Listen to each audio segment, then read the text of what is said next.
Imagine going about your day, doing something you've done 1,000 times before, only to find out later that it would change your life forever. That's exactly what happened to Emma, a hard-working waitress at Riverside Grill, who never expected that serving Barron Trump would lead to a moment she'd never forget. She wasn't looking for recognition. She wasn't expecting anything in return. But when she saw the note on the check, she burst into tears. Because what was written on it changed everything for her. An ordinary shift, or so she thought. The alarm clock blared through the small apartment, its shrill beeping cutting through the early morning stillness. Emma Sinclair groaned, rubbing the sleep from her tired eyes as she reached over to silence it. The weight of exhaustion clung to her like a second skin, but there was no time to indulge in rest. She had responsibilities, ones she couldn't afford to neglect. Swinging her legs over the side of the bed, she glanced toward the other room where her younger brother, Jason, was still fast asleep. At 15, he was old enough to take care of himself. But Emma had been his guardian ever since their parents died in a tragic car accident 3 years ago. Since then, life has been a relentless cycle of school, work, and making ends meet. Emma hurried through her morning routine, tying her long brown hair into a neat ponytail before slipping into the modest uniform of Riverside Grill: black slacks, a white button-up, and a red apron. She glanced at the kitchen counter, where a few unopened bills sat, a silent reminder of the ever-growing expenses. With a deep breath, she shook off the worry. There was no room for self-pity. She had a double shift ahead, and she needed to keep moving. "Jay, breakfast is on the table," she called out as she grabbed her bag. Jason shuffled out of his room, yawning as he plopped into a chair. "Are you working late again?" he asked, his voice laced with concern. Emma forced a smile. "Yeah, but I'll be home before midnight. Just make sure you lock up, okay?" He nodded, but she could see the unspoken worry in his eyes. He hated how much she had to work, but they both knew it was necessary. With a final glance at her brother, Emma stepped out into the crisp autumn air, bracing herself for yet another grueling day. The morning was still waking up, the sky streaked with hues of pink and gold as the sun stretched over the horizon. A gentle breeze carried the scent of damp earth and freshly brewed coffee from a nearby cafe. Emma wrapped her coat tighter around herself as she walked briskly down the narrow sidewalk, weaving past other early risers. Mrs. Holloway, the elderly woman from the apartment next door, waved at her from the stoop, a steaming cup of tea in hand. "Off to work already, dear," the woman called out, her voice warm despite the morning chill. Emma forced a small smile. "Yep, another long day." "You're a hard worker, Emma. Your parents would be proud." A lump formed in her throat, but she managed a grateful nod before moving on. She didn't have time to dwell on emotions. Not now. At the bus stop, a few other commuters stood in weary silence. Emma clutched her bag to her chest, her mind running through the day ahead. Work schedules, making sure Jason ate something other than cereal for dinner. The bus arrived with a low rumble, brakes hissing as the doors creaked open. She found a seat by the window and leaned her head against the cool glass, watching as the city blurred past. The world moved on, indifferent to her struggles. After a short ride, she stepped off near the diner, the familiar neon sign of Riverside Grill glowing faintly in the early morning light. The scent of sizzling bacon and fresh coffee filled the air as she pushed through the door, greeting the few regulars who had already claimed their usual spots. She tied her apron and stepped onto the floor, falling into the rhythm of the morning rush. "Morning, Emma." Emma glanced up to see Marissa, one of the other waitresses, flashing her a tired but warm smile as she balanced a tray of coffee cups. Marissa had been working at Riverside Grill for nearly 5 years and was one of the friendliest people Emma had met since starting here. "Morning," Emma replied, adjusting the knot of her apron. "Busy already?" Marissa sighed. "Always. Looks like we're short-staffed again." Kevin called out. Emma bit back a groan. It wasn't the first time Kevin had done this, and it certainly wouldn't be the last. Guess that means we're covering extra tables? Emma asked. You know it. Marissa rolled her eyes but grinned. At least Mike's in a good mood today. Might make things easier. Mike, their manager, was a decent boss. Firm but fair. Today he seemed more relaxed, offering nods of encouragement as the waitstaff bustled about. Emma, you're on Section B today, he called out, glancing up from the schedule. Should be manageable, but let me know if you need backup. Got it, Emma responded, grabbing her notepad. Her section was already filling up. A group of businessmen occupied one booth, talking animatedly over their laptops. At another table, a mother was trying to corral her two young children, who were more interested in coloring on the napkins than eating their pancakes. Emma moved quickly, greeting each customer with a practiced warmth that masked her exhaustion. Good morning. What can I get started for you? The morning rush passed in a blur of coffee refills, scribbled orders, and the clatter of plates. Despite the chaos, the atmosphere at Riverside Grill remained friendly, even comforting. Regulars exchanged pleasantries with the staff, and the kitchen crew cracked jokes as they worked through the endless stream of tickets. By the time the afternoon lull arrived, Emma finally had a chance to breathe. She leaned against the counter, sipping a glass of water as Marissa slid into the spot beside her. Think you'll survive the evening shift? Marissa teased. Emma smirked. Barely. But hey, at least the tips have been decent today. True, Marissa agreed, stretching her arms. And at least we work in a place where people aren't complete jerks. Could be worse. Emma nodded. It was something she genuinely appreciated about Riverside Grill. The camaraderie. The feeling of being part of a team that looked out for one another. It made the long hours more bearable. The sun hung high in the sky, casting golden rays through the wide glass windows of Riverside Grill, filling the diner with a warm, midday glow. Outside, the gentle hum of life continued. Cars rolling lazily down the street, pedestrians strolling along the sidewalks, and the occasional laughter of children from the nearby park. Inside, however, the rhythm of the afternoon shift was in full swing. The unexpected reservation. Emma pulled her hair into a loose ponytail as she adjusted her apron. The lunch rush had just begun to die down, leaving the diner in that familiar in-between lull before the dinner crowd trickled in. She had just finished clearing a table when she noticed Mike, their manager, standing near the counter with the diner's landline pressed firmly to his ear. Something about his posture was different. His back was straight, his brows furrowed, and his lips were set in a tight line. His usual easygoing demeanor had stiffened into something serious. Then, just as suddenly, his eyes widened slightly, and he turned toward the kitchen, speaking in a hushed yet urgent tone. Emma exchanged a glance with Marissa, her closest work friend, who was refilling the salt and pepper shakers. "What's up with Mike?" she asked, nodding toward their manager.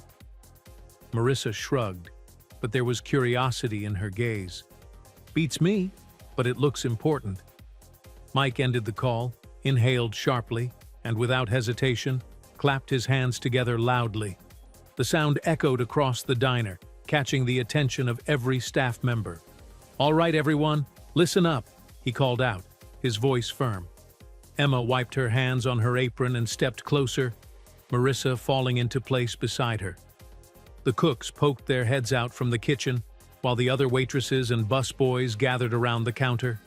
Mike ran a hand through his dark hair, exhaling before speaking. That was the White House. A collective murmur rippled through the staff. The White House calling wasn't unheard of, but it was rare enough to cause a stir. Emma's eyebrows lifted slightly, her curiosity piqued. The last time a high-profile figure from Washington had visited, it had been a senator, and the diner had been swarming with Secret Service agents for hours before the actual dinner. The staff had been briefed extensively on protocol, but once the senator arrived, He had been surprisingly pleasant and chatty, even cracking jokes with the waitresses. Still, not every government guest had been so warm. Some barely acknowledged the staff, treating them as if they were invisible. "Who's coming?" someone asked. Mike shook his head. "They wouldn't say. Just that a very important guest will be dining here this evening." Emma and Marissa exchanged glances. "Could be a politician," Marissa whispered. "Or maybe someone from the first family." Emma frowned slightly. "I wonder why they'd choose here, though. There are fancier places in town." Mike cleared his throat, drawing their attention back. "Here's the deal," he continued. "Whoever this guest is, they'll be arriving at 7 sharp. That gives us a few hours to make sure everything is spotless and running smoothly. No mistakes, no delays, no slacking. I want everyone at their absolute best tonight." Emma nodded along with the rest of the staff. She had worked enough shifts to know that when VIPs dined, the atmosphere in the restaurant changed. Customers whispered among themselves. Security agents loomed near the exits, and the air carried an undeniable charge of curiosity. Mike continued. "Now, because we don't know exactly who's coming, we need to prepare for anything. That means making sure the kitchen is fully stocked, the tables are pristine, and the service is flawless. No one's getting their orders wrong tonight, got it?" A chorus of nods followed. Mike's gaze swept across the group before settling on Emma. "Emma, you're taking this one." Her eyes widened slightly. "Me?" He nodded. "You're our best waitress. You're good under pressure, you stay calm, and, let's be honest, you have a way with people. If anyone's going to handle serving a high-profile guest without making a mess of it, it's you." A mixture of pride and nervous excitement bloomed in Emma's chest. She had served important guests before, but this felt bigger, more significant. Marissa nudged her playfully. "Lucky you," Emma chuckled, shaking her head. "Yeah, we'll see about that." She had learned long ago that VIP guests were unpredictable. Some were polite, even warm. Others barely looked her in the eye. And then there were those who acted as though she were merely an extension of the table, someone whose presence only mattered as long as their glass remained full and their food arrived on time. Still, Emma approached every customer the same way, with kindness and patience. She was the waitress who cooed at crying babies and distracted restless toddlers with folded napkin animals. She was the one who offered an extra refill with a smile, even when her feet ached from hours of standing. So, no matter who walked through those doors tonight, she was ready. Mike clapped his hands again. "All right, everyone, back to work. We've got a big night ahead of us." As the staff dispersed, the usual chatter returned, but now with an undercurrent of anticipation. Emma returned to her station, heart still thrumming with excitement and curiosity. Who was coming tonight? Who from the White House had chosen their small diner for their meal? And, more importantly, why did she have a strange feeling that, after tonight, her life would never be quite the same? A shift in atmosphere. By 5:30, the calm hum of the afternoon had transformed into something more tense, more focused. The usual clatter of plates and casual conversations were now met with an underlying buzz of anticipation. Emma wiped down the last of the tables. Her ears perked at every sound outside the glass windows of Riverside Grill. Any moment now, they would arrive. Not the guest, but the security team. As if on cue, the unmistakable black SUVs pulled up in front of the diner, their tinted windows reflecting the golden hues of the setting sun. The engines hummed low, steady, almost as if they were alive, and from them emerged 3 men in dark suits, their movements crisp, professional. Their presence alone shifted the entire mood inside. Customers who had been eating leisurely glanced up in hushed curiosity, and some of the waitresses exchanged wide-eyed looks. Mike stepped forward quickly, smoothing down his button-up shirt, his expression one of practiced calm. "All right, guys, he said in a low voice to the gathered staff. "Just act normal.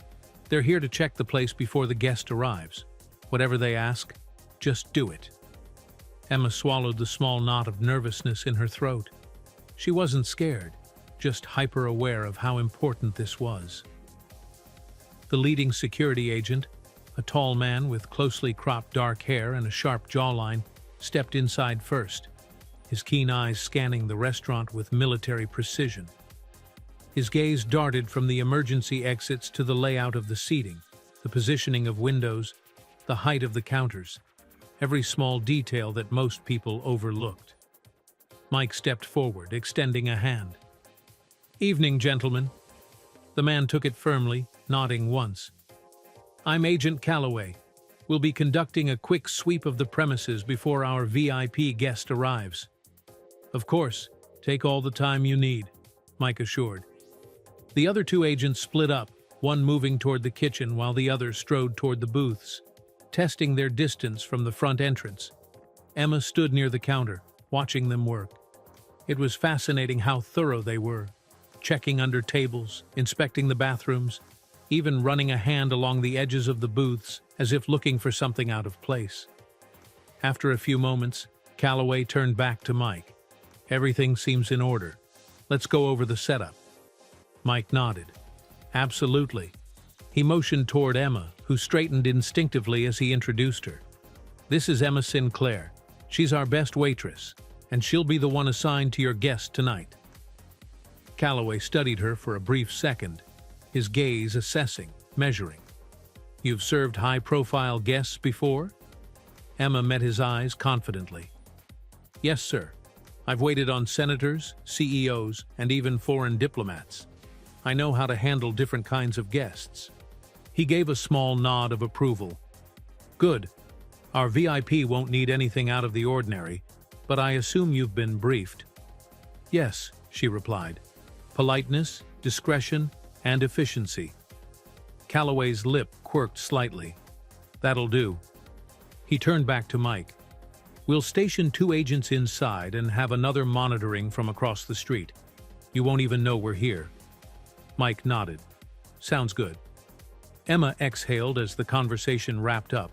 The formalities were done. The next step? The arrival. A need for escape.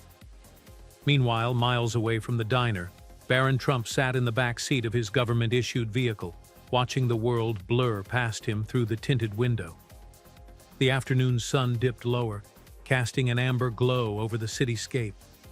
He could see families strolling along sidewalks, friends laughing outside coffee shops, kids skateboarding past storefronts, all small moments of normalcy that felt just out of reach. His school day had been longer than usual. There had been back-to-back lessons, discussions, and the never-ending whispers that followed him everywhere. He had grown used to it, being stared at, being talked about. But some days, it weighed on him more than others. Today was one of those days, which is why this outing meant more to him than just a dinner stop. It was a rare chance to be among people, to feel the world moving naturally around him instead of always being shielded from it. The first time he had asked his mother about dining out alone, she had flat out refused. "It's not safe," she had said, and he knew she wasn't wrong. Being the son of the president came with its fair share of restrictions. But this time had been different. This time, he had convinced her. Melania Trump had agreed, but on the strict condition that security arrangements were made in advance. The diner had to be vetted, reservations confirmed, and agents stationed at key points. Only then was he allowed to go. Now, as the vehicle neared Riverside Grill, Barron's excitement bubbled beneath his composed exterior. He had chosen this place for a reason. Unlike upscale restaurants, where everything felt rehearsed and artificial, Riverside Grill was casual, authentic. He liked the open seating near the windows, the mix of customers from all walks of life, the steady yet unhurried flow of movement. Here, he could sit and observe people, listen to the casual chatter of strangers, watch how friends gathered, how families shared meals, It was the closest thing to normalcy he could experience. And tonight, he had finally been given the chance. As the SUV slowed to a stop, Barron let out a breath, steadying himself. The door opened. Barron Trump's arrival. Inside the diner, Emma stood near the counter, watching as the black SUV rolled to a smooth stop outside. The murmur of the restaurant hushed slightly, the air shifting with the arrival of someone significant. Calloway and his team immediately straightened, their eyes sharp and movements precise. The front door was opened, and for a moment, all Emma saw was a tall silhouette. Then, he stepped inside. Barron Trump. Even without recognizing his face, it was impossible to miss his presence. He was tall, easily over 6 feet, with an air of quiet composure that set him apart. His features were striking yet reserved, his expression unreadable as he took in the surroundings. Unlike most VIP guests, he had no entourage, no flashy appearance, just an effortless presence that drew attention regardless. Emma felt a flicker of surprise. Of all the people she had expected, she hadn't considered him. The realization seemed to ripple through the staff like an invisible wave. A few waitresses exchanged stunned glances, their eyes widening in silent shock. Even some of the customers, who had been engaged in their meals, stole discreet glances toward the entrance, their conversations faltering for a moment. But it was Mike's reaction that stood out the most.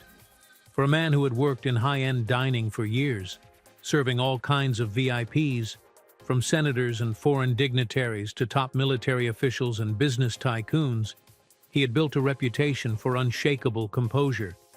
Nothing ever seemed to rattle him. But this was different. Right in front of him, standing in the doorway with an air of quiet presence, was Barron Trump, the teenage son of the President of the United States. Mike hadn't been expecting that. The White House had called in a reservation, yes, but over the years, whenever they had hosted prominent figures from Washington, it had always been seasoned politicians, well-known cabinet members, prime ministers, or foreign ambassadors. The restaurant had even served a former vice president once, a man whose security detail was so rigid that half the staff had been forced to work in a restricted section of the restaurant while he dined. But a teenager? And not just any teenager. The son of one of the most well-known figures in modern political history? It was a different kind of presence altogether.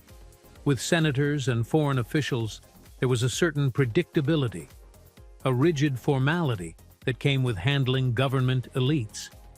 But with Barron, it was the uncertainty that struck Mike the most. What kind of guest would he be? Would he expect the same highly polished, overly attentive service that government officials demanded? Would he be standoffish and uninterested as some young elite guests often were?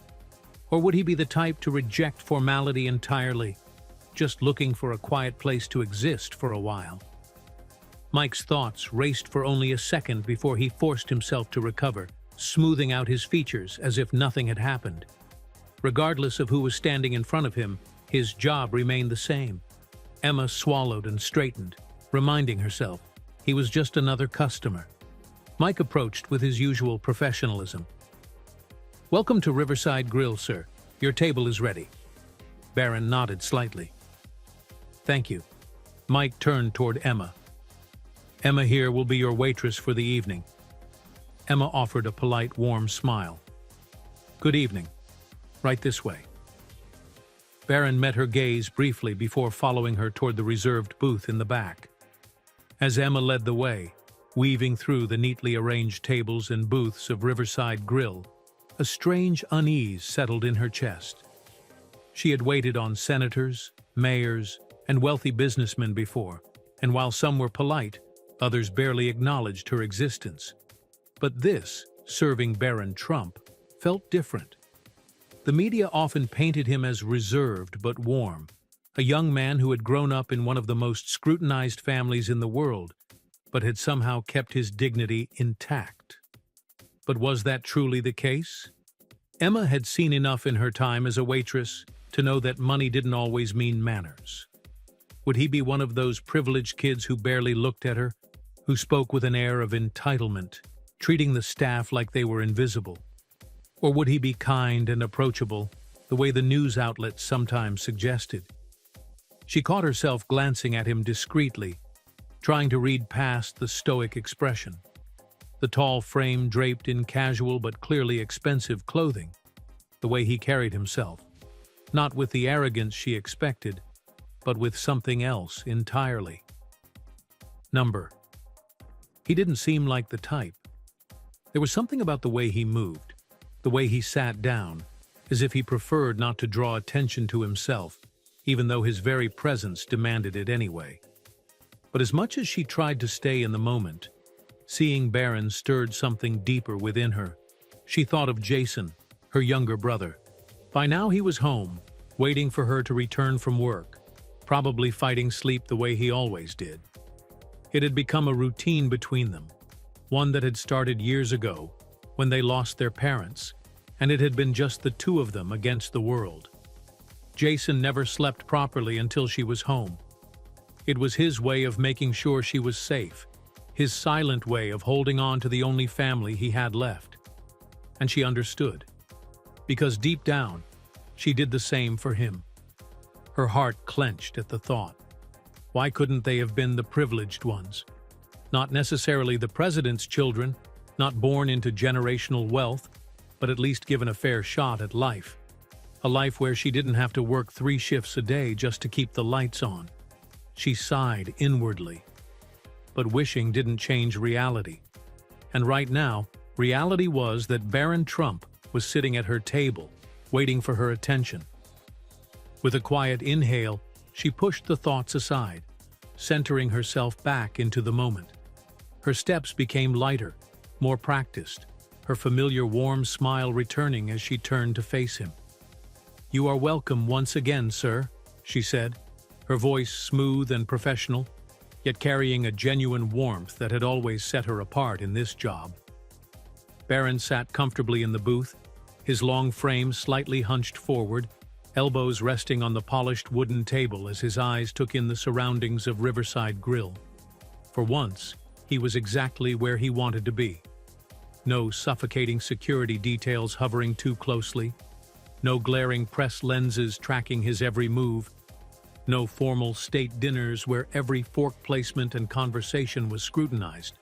Just a simple diner, where the scent of fresh coffee and grilled steak filled the air, where waitresses bustled between tables with practiced ease, where the hum of low conversations and occasional laughter created a sense of normalcy he rarely got to experience. His eyes drifted across the diner again, finally settling on Emma as she spoke. "You are welcome once again, sir." Something about her voice made him pause. It wasn't forced politeness or the exaggerated enthusiasm some waitresses put on for VIP guests. There was warmth in it, the kind that felt genuine, effortless. His gaze flickered downward as he tried to read her name tag. Emma. A simple name, but one that somehow suited her. He met her eyes briefly and nodded before responding. "Thank you." His voice was even, polite, but there was something introspective about the way he said it, like he was taking in more than just the words. As she stood there, poised but relaxed, Barron noticed something else. Emma was young, yet she carried herself differently. There was a weariness in her eyes, not the kind that came from a long shift, but the kind that life itself carved into a person. He had seen it before, on military veterans who had experienced too much too soon, on young politicians trying to hold their ground in a world where power dictated everything. And now, on Emma. It struck him how different they were. She worked. He was protected. She had to earn her place. He was born into this. But even with those differences, there was something familiar in her stance, in the way her fingers lightly gripped the edge of her notepad, in the way her gaze momentarily flickered, like she was taking in more than just his order. The thought made him soften a little, his usual guarded demeanor easing as he settled back into the seat. Maybe this wasn't just another meal. Maybe, in a way, This was a meeting of worlds that rarely collided. Emma's calm and warm voice cut through Barron's thoughts like a gentle breeze. "What would you like to have, sir?" He blinked, momentarily pulling himself out of his quiet reflections. There was something about the way she spoke, unhurried, polite, but without the fake enthusiasm that most people used when addressing him. It was refreshing. He glanced down at the menu, already knowing what he wanted. "I'll have the ribeye steak, medium rare, with mashed potatoes on the side, and a Caesar salad to start, please." Emma nodded as she jotted down the order, her pen gliding smoothly across the notepad. "And to drink?" "Just a bottle of still water, please." She glanced up at him briefly, as if making a mental note of his demeanor. No extravagant requests, no substitutions, no hesitation. Most high-profile guests came with a list of over-the-top modifications and dietary restrictions, treating a simple meal order like a business negotiation. But Barron knew what he wanted and asked for it without making a fuss. "All right, I'll have that right out for you." She gave him a warm, practiced smile before turning gracefully on her heel. Emma walked toward the kitchen, her black apron swaying gently with her movement. Despite being just another waitress in the grand scheme of things, she carried herself with an effortless grace, her posture never slumping, her presence always warm. As she pushed through the swinging kitchen doors, the smell of sizzling burgers and frying onions filled the air, mingling with the rich aroma of slow-cooked barbecue. Inside, the kitchen was a ballet of organized chaos. Chefs flipping burgers, slicing vegetables, and plating dishes with rapid precision. She spotted Mike near the prep station, checking inventory for the third time that afternoon. Mike had been a bundle of nerves ever since the White House reservation was confirmed. He had done everything to make sure they were fully stocked, that no detail would be overlooked. He had gone over the wine selection, made sure the steaks were fresh, the kitchen spotless, the silverware polished to perfection. Even the staff had undergone an impromptu briefing, a rundown of etiquette, presentation, and discretion. After all, they had served politicians before, but this was different. This was the president's son. And though Barron was only a teenager, his presence in their restaurant carried weight. Emma reached Mike, pulling him from his thoughts. "Our guest ordered the ribeye, medium rare, with mashed potatoes and a Caesar salad to start, still water to drink." Mike gave a short nod of approval. "Good choice." He turned to the grill station. "Make sure that steak is done to perfection, and no mistakes." The line cooks acknowledged the order, and Emma left them to it, pushing back through the swinging doors. Barron Trump, the different kind of teenager. Back at the dining area, Barron sat exactly where Emma had left him. But unlike most teenagers, who would immediately pull out their phones, hunched over screens, scrolling endlessly through social media, barely looking up even when their food arrived, Barron sat still. His phone remained untouched in his pocket. Instead, he simply observed. The diner was alive with movement. A mix of locals, tourists, and businessmen in crisp suits chatting over meals. A few booths away, a mother struggled to calm her fussy toddler. While in the corner, an elderly couple shared a quiet meal together, their hands occasionally brushing across the table. At another table, a group of college students laughed over milkshakes, their voices blending with the hum of soft jazz playing from the overhead speakers. Normal. Everything about this place was normal, and that was why he loved it. It wasn't that he didn't appreciate the grand state dinners, the fine dining, or the elaborate banquets held in the White House. But those meals came with expectations, responsibilities. Here, there were no cameras watching his every move, no expectations to make conversation with politicians twice his age, no rigid formalities, just people living their lives, existing freely in a way he rarely got to experience. Despite the easygoing nature of the diner, Barron was not invisible. His presence hadn't gone entirely unnoticed. A few tables away, A group of businessmen stole occasional glances in his direction, their voices dropping to hushed murmurs as they speculated among themselves. One of the waitresses whispered to another, subtly nodding toward his booth as if confirming a rumor. A pair of teenagers sitting by the window exchanged excited looks, nudging each other before pretending to focus on their milkshakes. Even the elderly couple in the corner took a long, lingering glance before returning to their meal. It was always like this. Barron was used to it. Some recognized him immediately, whispering excitedly behind menus or stealing quick photos when they thought no one was watching. Others simply had a nagging sense of familiarity, like they had seen him somewhere before but couldn't quite place it. Either way, it was never just a normal meal for him. But tonight, he wasn't bothered. He had fought for this freedom, and he was going to enjoy it, even if the world kept looking. Emma, having returned from the kitchen, caught sight of him from across the room.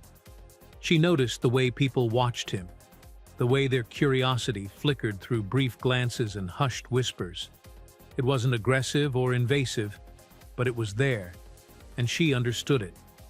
Because even though she wasn't the one being stared at tonight, she knew what it was like to feel out of place, to be observed like you didn't quite belong.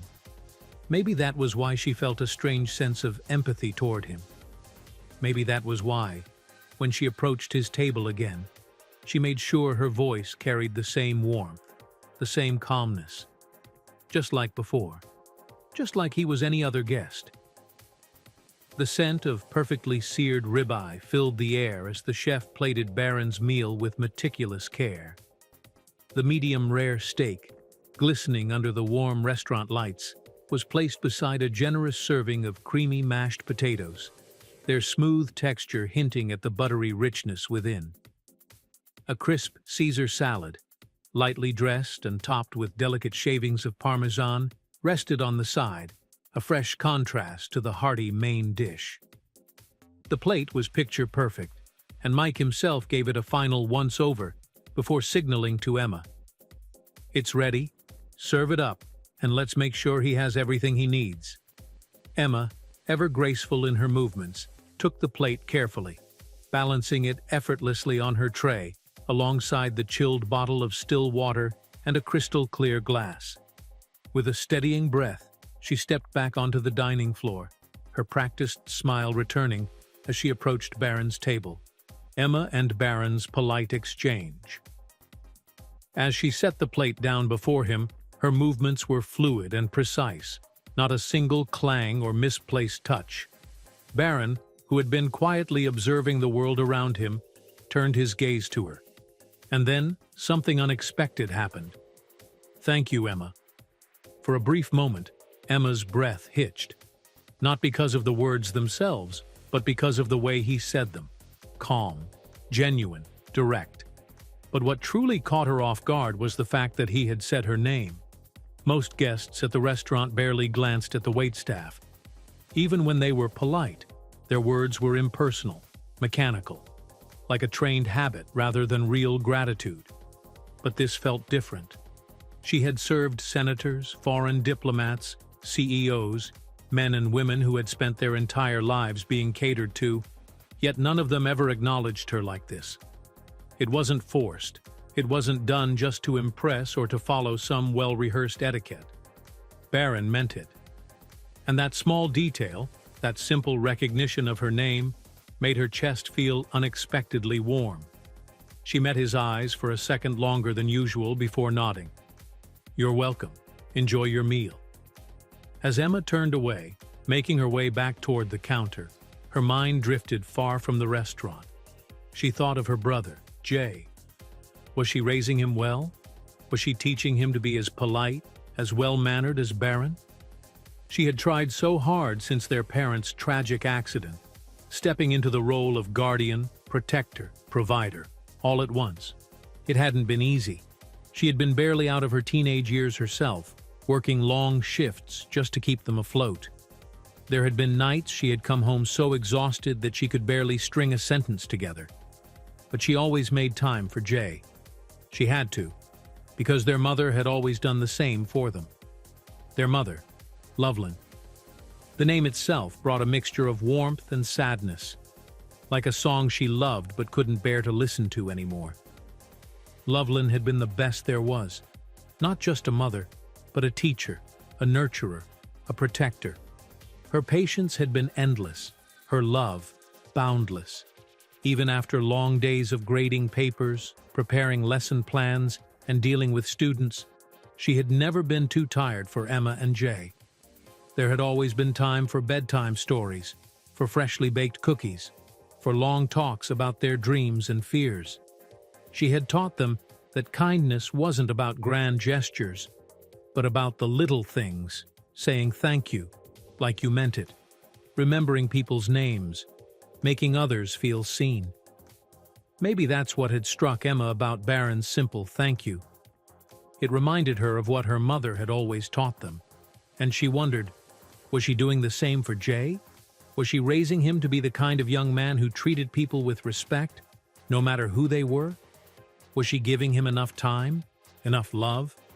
Or was she too busy working, trying to make ends meet, to truly be there for him? The thoughts weighed heavy on her, but she shook them off.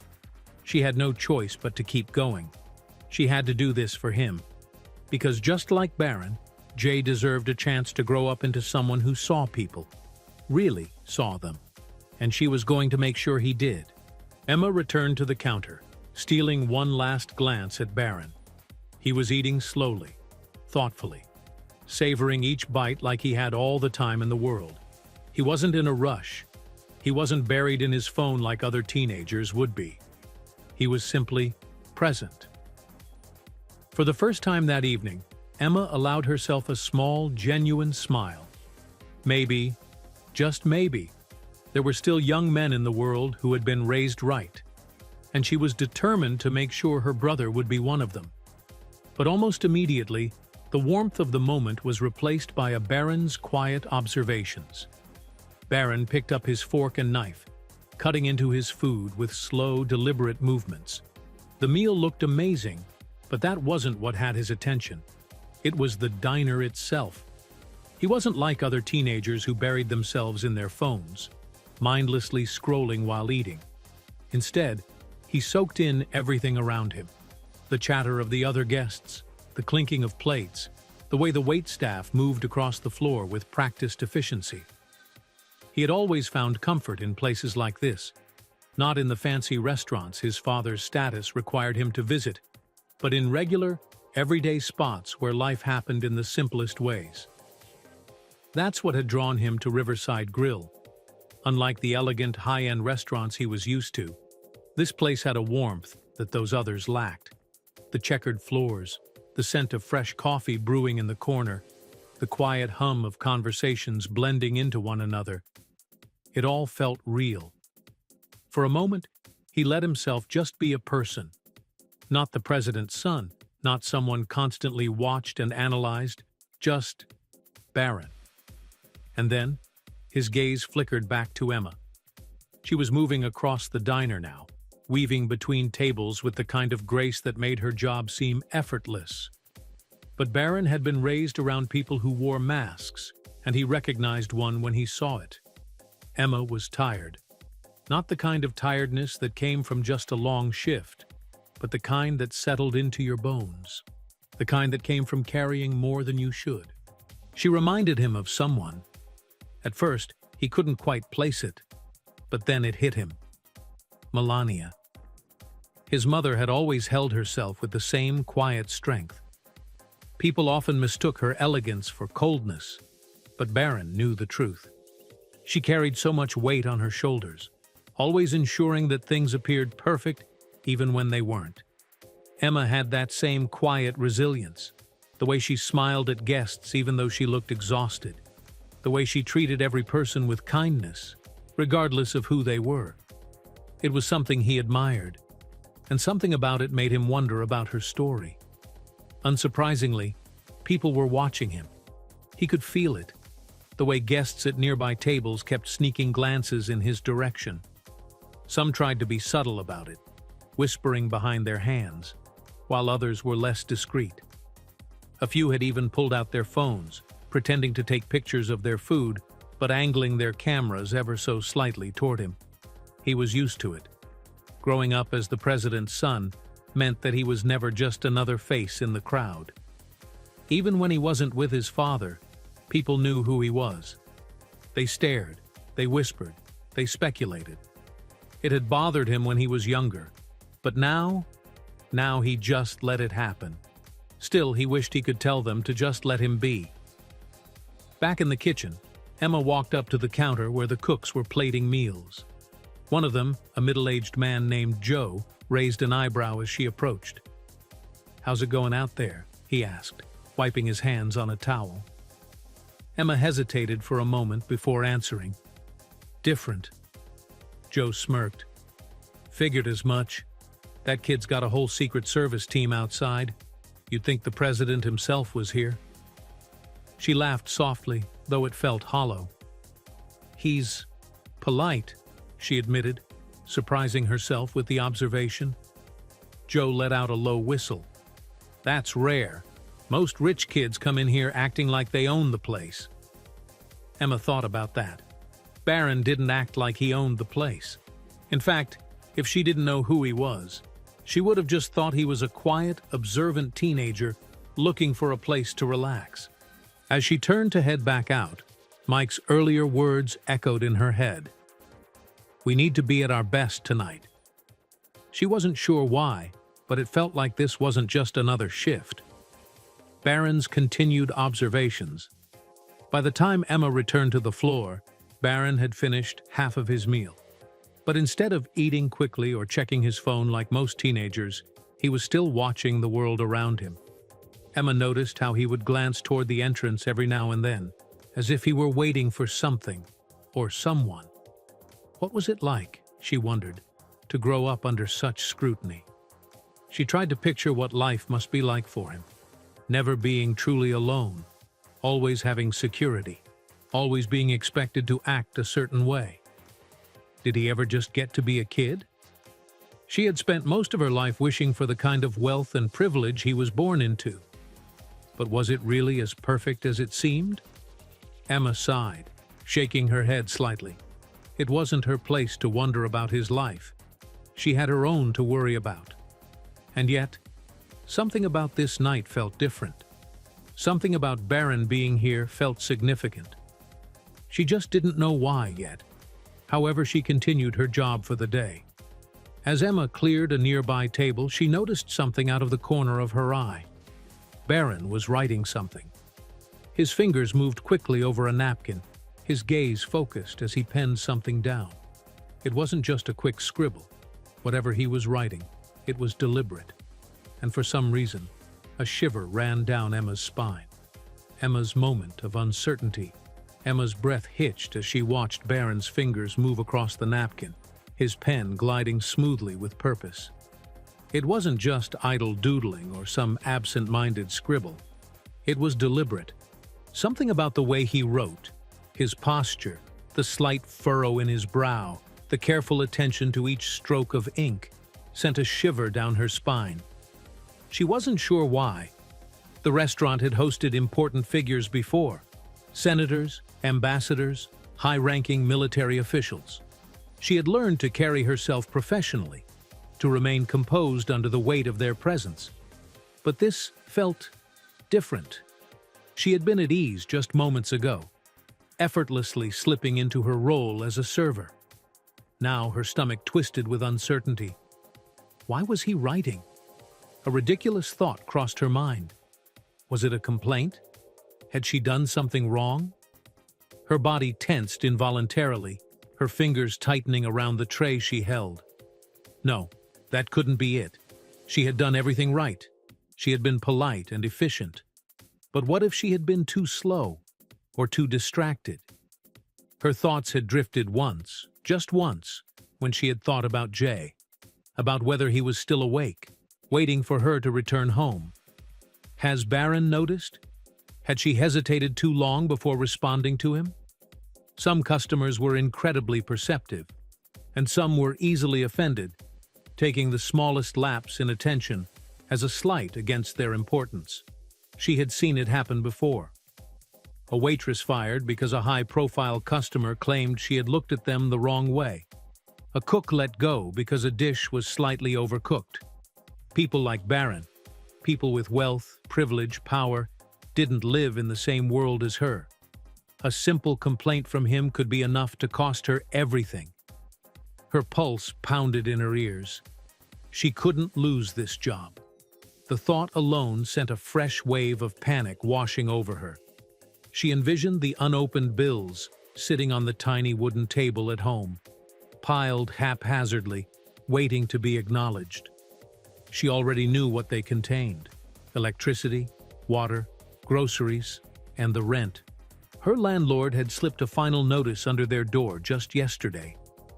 The words had stared back at her like a ticking time bomb, mocking her, reminding her that time was running out. One more missed payment, and they would be out. And then what? Where would she take Jay?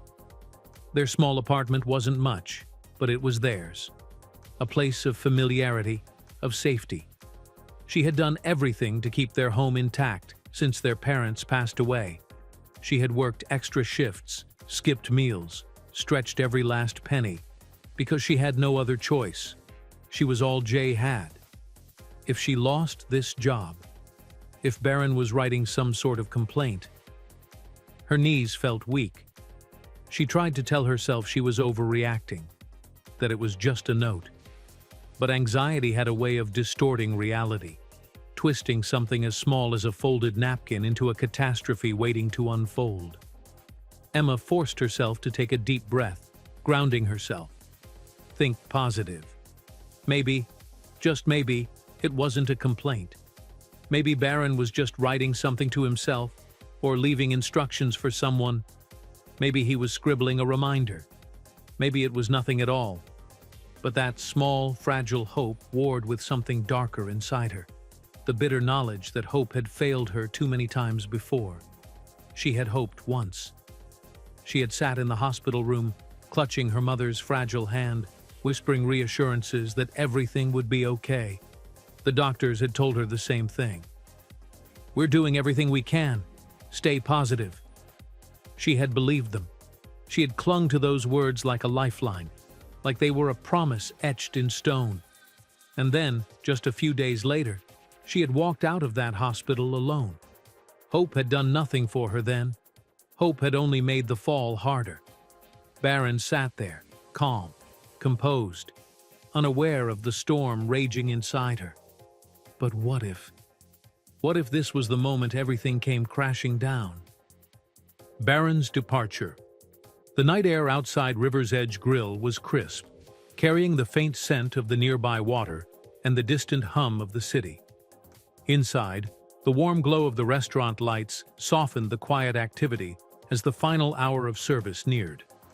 At Barron's table, the air felt different. Not tense, but expectant, like something unsaid lingered between the last bite of his meal and the moment he would rise to leave. Emma stood a few steps away, her hands lightly clasped in front of her apron, waiting for the right moment to step in and clear the table. But her attention kept flickering back to the neatly folded napkin that sat untouched beside Barron's plate. She could still see his fingers moving over it, the deliberate strokes of the pen, the way his eyes had been thoughtful as he wrote. And she wasn't the only one paying attention. From the front of the restaurant, the Secret Service agents were already in motion. One stepped outside, speaking into a wrist microphone as he scanned the surroundings, eyes sweeping across the sidewalk, the street, the rooftops. Another agent remained inside, positioned near the entrance, nodding slightly as an alert came through his earpiece. At the far side of the restaurant, Agent Calloway, the lead agent in charge of Barron's security, adjusted his suit jacket before approaching the table. Barron wiped his mouth with his napkin, pushing his plate slightly forward. He was satisfied. The meal had been good, better than expected, actually. But more than that, the experience had been memorable. He had been hesitant to come here. The last time he had asked to go somewhere similar, his mother had shut the request down almost immediately. She had never been overprotective in an obvious way, but safety had always been her top priority. Tonight had been an exception, and he was glad for it. Agent Calloway stopped at the edge of the table, his presence steady, but never imposing. His dark suit blended seamlessly into the dim lighting of the restaurant, but his watchful eyes missed nothing. "Everything all right, sir?" Calloway's voice was low, professional, but with a genuine note of concern. Barron looked up, meeting his gaze. He gave a small nod. "Yeah, everything's fine." The agent studied him for a brief moment, as if assessing for any signs of discomfort, then gave a slight nod in return. "The car is ready whenever you are," Calloway informed him. Barron hesitated, glancing back down at the table. He wasn't quite ready to leave. It wasn't the meal that held him there, or even the pleasant atmosphere of the restaurant. It was Emma. There was something about her, something kind, something genuine. He had been served by countless waiters and staff members in his life, people who were trained to be polite, professional, and accommodating. But Emma's warmth hadn't felt forced. It wasn't the kind of rehearsed kindness that people showed him because of who he was. It was real, and it made him wonder about her. Who was she, really? What was her story? He thought about asking, but would she even want to share? Would it be invasive? Would she think he was just another privileged kid playing at curiosity? The thought made his stomach twist slightly. His entire life, people had assumed things about him. That he was spoiled, that he was out of touch, that he didn't understand real life. But he did. He had seen the way his mother's staff worked themselves to the bone, the exhaustion behind their practiced smiles.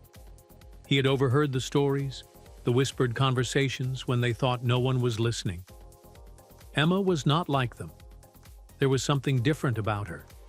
She wasn't just a waitress. She was someone fighting for something, for someone. And that realization stuck with him. So instead of asking questions he wasn't sure she'd want to answer, he picked up his pen. And that was when he wrote. The note wasn't long, but it was deliberate. With one final glance at the napkin, he pushed his chair back, placed the check for the meal, and stood. Emma moved instinctively, stepping forward to clear the plate, but her eyes still flickered toward the folded napkin, her pulse quickening. Barron turned, and Mike, the manager, was already there. "Mr. Trump," Mike greeted, offering a professional but respectful nod. "We appreciate you dining with us tonight." Barron returned the nod. "Thanks," he said. "Everything was great." Mike gestured toward the exit. "Your car is ready." Behind them, the Secret Service agents were already moving into position. The doors had been checked, the surrounding sidewalks monitored. Outside, the black SUV sat idling, its headlights cutting through the night. Emma stood silently by the table, her fingers wrapping around the edges of the plate as she forced herself to focus. But her heart was pounding. Not from Barron leaving. From the note. Emma's lingering thought. As Barron made his way toward the exit, he hesitated for just a second. He turned slightly. Not toward Mike, not toward the agents, but toward Emma. Their eyes met. It wasn't long, just a flicker of a moment. But in that brief second, he gave her a small, knowing smile, like he had left something behind for her to find. And then he was gone. The door swung open. The night air rushed in, and the Secret Service ushered him into the waiting vehicle. Mike stepped out behind them, walking a few feet onto the sidewalk, even the professional host, ensuring their departure was smooth. Inside, Emma remained still. The restaurant buzzed around her, other patrons finishing their meals, the sound of silverware scraping against plates. But her world had narrowed. All she could see was the folded napkin. All she could hear was the quiet echo of his pen against paper, and all she could feel was the weight of whatever was waiting for her inside that note. Emma's moment of praise and reflections. The soft chime of the restaurant door settling back into place signaled that Barron and his security team were officially gone. The hum of the night resumed, the distant sound of cars on the street outside blending into the quiet murmur of patrons still enjoying their meals. Mike walked back in, his usual commanding but approachable presence filling the space. He was a manager who led with firmness and fairness, never missing an opportunity to show appreciation for a job well done. His gaze swept across the restaurant before landing on Emma. She was still standing near Barron's now empty table, gripping the edges of a used plate. There was something in her stance, maybe the lingering curiosity about the note, or the way her mind seemed elsewhere. That made Mike pause for a second before speaking. "You did great today, Emma," he said warmly, patting her shoulder lightly. "Handled everything like a pro." Emma blinked, snapped out of her momentary daze, and offered a grateful smile. "Thank you, Mike." Mike chuckled. "You impressed him, you know. I saw the way he looked at you before he left. Not in a weird way, just respectful, appreciative." He nodded toward the table. "And I think he left you something." Emma's stomach twisted, her eyes darting to the neatly folded napkin still resting beside the plate. She wasn't ready, not yet. Mike didn't press further. Instead, he turned toward the kitchen doors, pushing them open with ease. "All right, team," he called out, his voice carrying over the clatter of dishes and the bubbling sounds of cooking. "Great work tonight. Smooth service, no delays, and we handled a high-profile guest without any issues. Couldn't ask for better." A round of cheers and tired smiles came from the kitchen staff. A few cooks gave small nods of appreciation, their hands still busy plating up dishes. Emma, standing just outside the kitchen, let the warmth of the moment sink in. They were a team, a hard-working, often overworked, and underappreciated team. But tonight, they had pulled through together. Before she could finally turn to clear Barron's table, a familiar voice cut through the air. "Oh my God, Emma," said Marissa.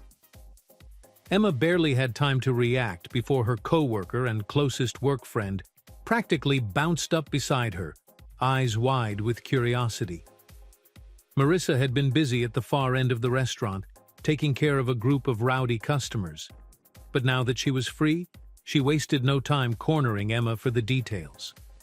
Her long auburn ponytail swung slightly as she placed a hand on her hip, lowering her voice to a dramatic whisper. "Okay, spill. What was he like? Was he some entitled, privileged kid who expected you to bow at his feet?" Emma laughed softly, shaking her head as she wiped down the table with smooth, practiced motions. "No," she said simply, glancing at her friend with amusement. "He was actually really nice, polite, quiet but thoughtful. No attitude, no weird requests." Marissa gasped playfully, pressing a hand to her chest. "A miracle! A rich kid who doesn't act like he owns the world? We need to alert the media." Emma chuckled but didn't say anything more, because truthfully, Barron had left an impression on her. Something about him, his quiet, observant nature, the way he seemed genuinely grateful for the meal and service, had made her curious. She wanted to know more. But before she could even think about digging deeper into that thought, the restaurant door swung open again. A family of 5, bundled up against the night chill, entered and scanned the restaurant for a place to sit. The mother held the hand of a young boy, probably around 5 years old, while the father adjusted the jacket on his daughter's small shoulders. Emma straightened.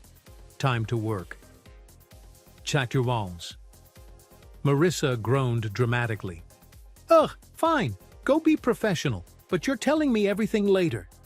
She threw Emma a playful wink before heading toward another table.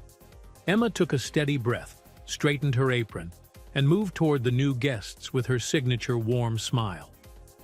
"Good evening. Welcome to Riverside Grill. Will you be dining in tonight?" The father nodded. "Yes, please." "Great. Right this way." She led them to an open booth near the window, ensuring the little ones were comfortably settled before passing out menus. Even as she engaged with the family, warmly chatting about the specials and making a note that the little boy wanted his hot chocolate with extra marshmallows, her mind remained aware of the note still sitting on Barron's table, unopened, waiting. But for now, work came first.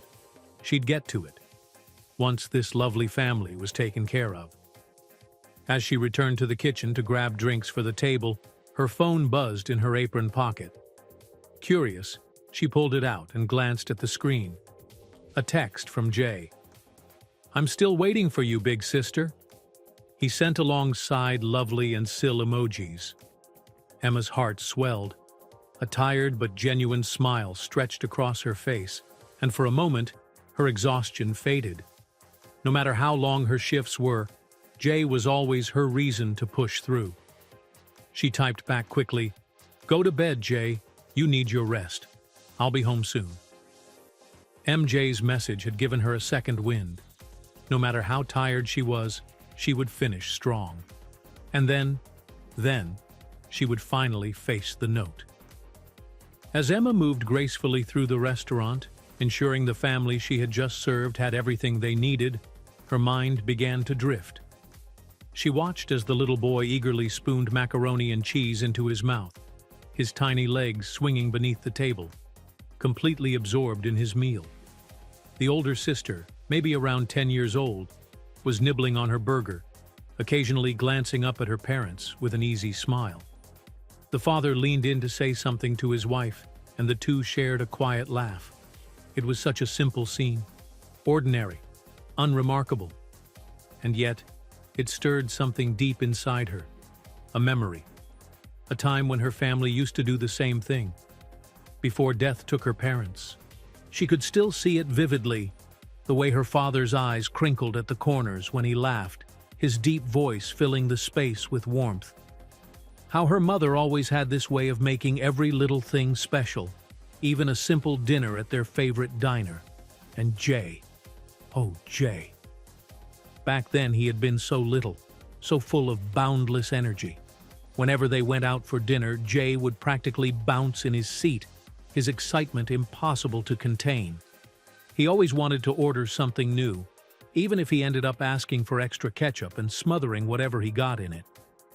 "Jay, you can't put ketchup on pancakes," Emma had told him once, barely holding back laughter.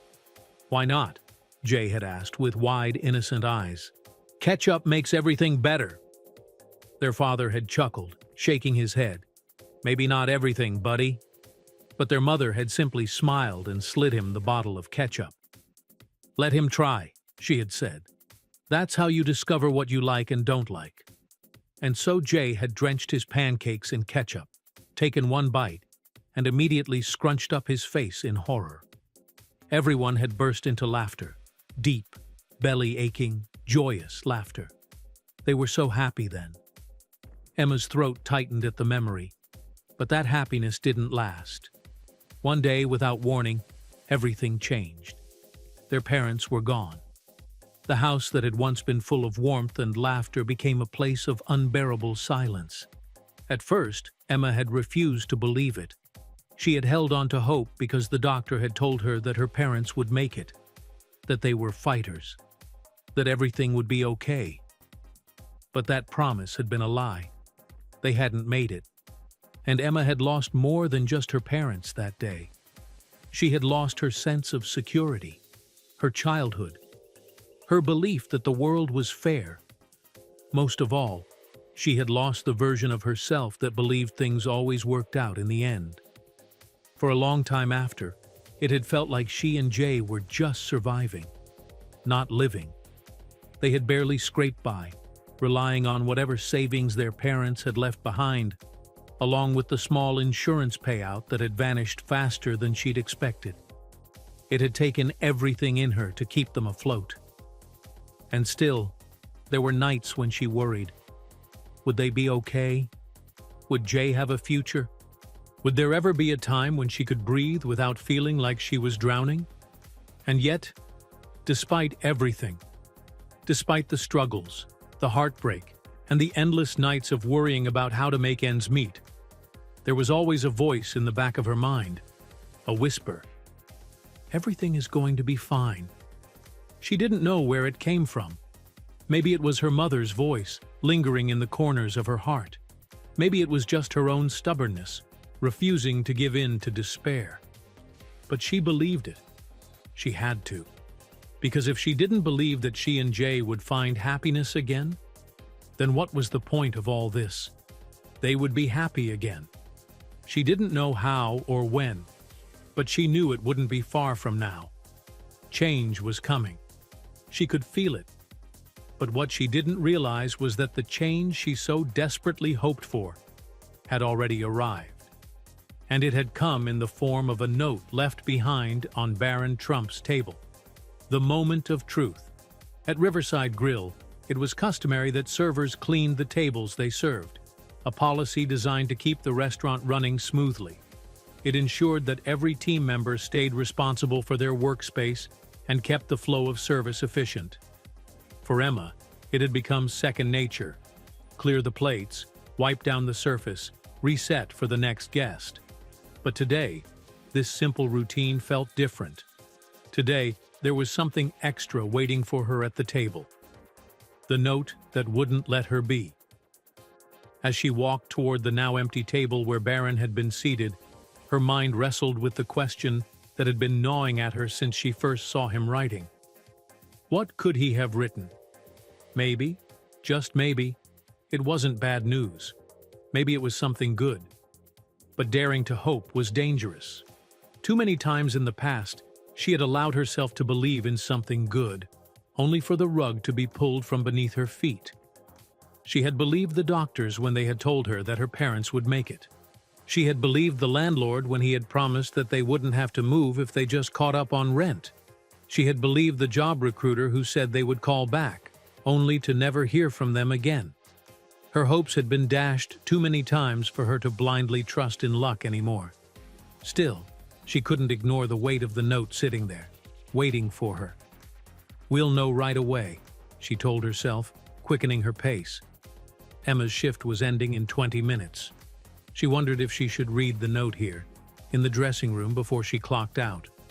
Or maybe she should wait until she gets home and read it with Jay. He was still up. She had seen his text earlier. "I'm still waiting for you, big sister." Just thinking about his message made her smile. He was the reason she pushed through every exhausting shift. Maybe it would be nice to sit with him on the couch, unwrap whatever this mystery was together, and share the moment. Or should she tell Mike and Marissa about it first? Marissa had been so curious earlier, practically bouncing in excitement as she grilled Emma about what it was like serving Barron Trump. And Mike, well, he had always been supportive. Would it be better to tell them first, before she got her hopes up? Emma still wasn't sure, but one thing was clear. She had to know what was written on that note before making any decision. Barron Trump's note that brought tears to Emma's eyes. As she reached Barron's table, she let out a slow breath before getting to work. She grabbed the empty water glass, stacked it with the plate he had left behind, and carefully folded the napkin that had been pushed slightly aside. And then, her fingers brushed against the paper. It was smooth, crisp, thicker than a regular napkin, clearly a deliberate note, not just a passing thought scribbled down. A fresh wave of anticipation rushed through her. She slid it off the table, quickly folding it into her palm before tucking it into the deep pocket of her apron. Not yet. She had to finish her shift first. With the note now hidden, she forced herself to return to the task at hand. She wiped the table, making sure it was spotless, then adjusted the silverware so the next guest would find it set perfectly in place. As she moved toward the back of the restaurant, she could feel the note pressing lightly against her side, a constant reminder that the answer was just a few minutes away. Once inside the dressing room, she let out a breath and took a moment to shake off the tension of the evening. The room was small, tucked away near the break area, meant for employees to freshen up before and after their shifts. She unclipped her apron, shaking it out lightly, before slipping her hand inside the pocket and pulling out the note. For a brief moment, She hesitated. She could feel her pulse quicken as she held it in her hands. What if it was bad news? What if it was just a generic thank you and nothing more? Or what if it was something that would change everything? There was only one way to find out. With a deep breath, Emma unfolded the note, and as her eyes scanned the words written on it, her breath caught in her throat. Her eyes scanned the words, and at first, they didn't register. Then, as the meaning sank in, her breath hitched. Emma, kindness doesn't go unnoticed. You remind me that the smallest gestures can make the biggest impact. No one should have to struggle alone. Consider this a small way of saying, thank you for being you. Barron. Her hands trembled as her gaze dropped to the second slip of paper tucked neatly inside the note. It wasn't just a thank you. It was a check, one made out in her name. The number printed in black ink stared back at her. $20,000. A sharp gasp escaped her lips. Her heartbeat pounded in her ears as her mind tried to process what she was seeing. She blinked once, twice, half expecting the numbers to change, to shrink into something more believable. But they didn't. Tears welled in her eyes as the weight of it all came crashing down. $20,000. That was rent paid, overdue bills settled, groceries fully stocked, medical expenses covered for months. That was breathing room hope, something she hadn't dared to have in a long time. Emma clutched the note against her chest, her shoulders shaking as silent sobs took over. She wasn't the type to break down in the middle of work. But this was different. She thought of Jay, of how many nights he had stayed up worrying alongside her, how he never complained, even when their fridge was nearly empty, of the way he always tried to be strong for her, though he was just a boy who had lost his parents far too soon. Oh my God. The whisper belonged to Marissa. Emma hadn't even noticed her enter the break room, but there she was, standing by the door, her eyes bouncing between Emma's tear-streaked face and the check she was clutching with both hands. Marissa rushed forward, her brows furrowed in concern. "Em, what's wrong?" Emma tried to answer, but the words wouldn't come out. Instead, she handed Marissa the note and the check with trembling fingers. Marissa took them hesitantly. As she read, her expression changed from confusion to shock, then disbelief, then pure emotion. "Oh my God!" she repeated, her voice cracking as she pressed a hand to her mouth. "Emma?" And just like that, Marissa started crying too. The two of them had shared tears before, over exhaustion, over bad shifts, over life's endless struggles. But this was different. This wasn't sadness. This was the kind of emotion that overwhelms you, swallows you whole, and leaves you breathless. Marissa threw her arms around Emma, squeezing her tight, and for a moment, they just stood there, crying into each other's shoulders. Between hiccups, Marissa pulled back and wiped her tears. $20,000? She said in disbelief. "Emma, this is unbelievable. What are you going to do?" Emma laughed shakily, still wiping her own face. I don't even know. Pay rent. Pay everything." She looked down at the note again, rereading Barron's words. No one should have to struggle alone. Emma bit her lip, fresh tears pooling. For the first time in a long time, she didn't feel alone. Emma wiped her tears with the back of her hand, took a deep breath, and clutched the check tightly. This was real. It wasn't a dream. It wasn't some cruel joke her mind was playing on her. She had to tell Mike. Stuffing the note carefully into her apron pocket again, she hurried out of the break room, her heart still hammering in her chest. She was still a little breathless when she found Mike near the kitchen, chatting with one of the cooks. "Mike?" Her voice cracked slightly, but she didn't care. "You won't believe what just happened." Mike turned, his brow slightly raised. "Emma? What's going on?" She opened her mouth, then hesitated. How did she even begin to explain this? So instead, she simply pulled the note and check out and handed them to him. Mike took them, his eyes scanning the words carefully. The further he read, the more his expression changed. At first it was curiosity, then realization, and when his gaze dropped to the check, his mouth actually fell open. Jesus Christ! His eyes flickered back up to Emma. Is this real? Emma nodded rapidly, pressing a hand to her chest as if to steady her racing heart. Yes, he left it for me. Mike let out a low whistle, running a hand through his graying hair. Emma, this is incredible. $20,000? Before she could answer, the conversation had already drawn attention. One of the busboys who had been wiping down a counter turned his head, followed by two waitresses who had just finished their shift. Word spread like wildfire. What's happening? Did I hear 20,000? Emma suddenly found herself surrounded. Marissa, who was still emotional, quickly explained the situation, her voice thick with excitement. Barron left her a note, a check, $20,000. A collective gasp filled the air, and then, cheers. No way! Emma, oh my God, you deserve this. No one works harder than you do.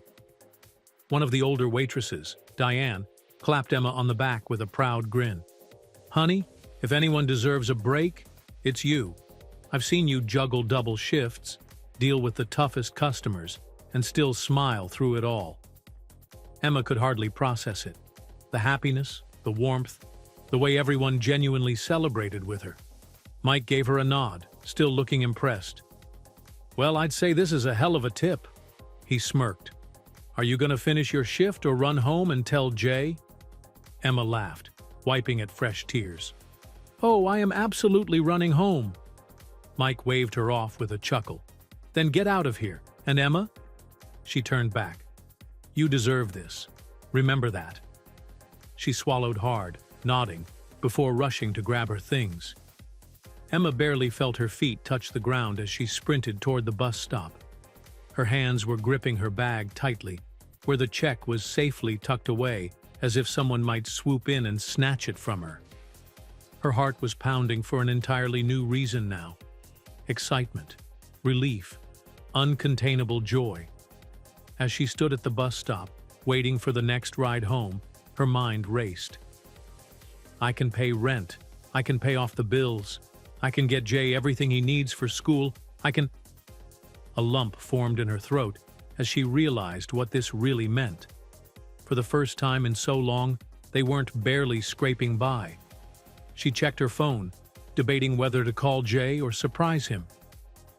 One new message. Jay, I'm still up waiting for you, big sister. A laugh bubbled out of her, a mix of exhaustion and pure joy. God, she loved that kid. The bus pulled up and Emma quickly hopped on, finding a seat by the window. The streetlights outside blurred slightly as she blinked away another wave of tears. She could already see Jay's reaction in her mind.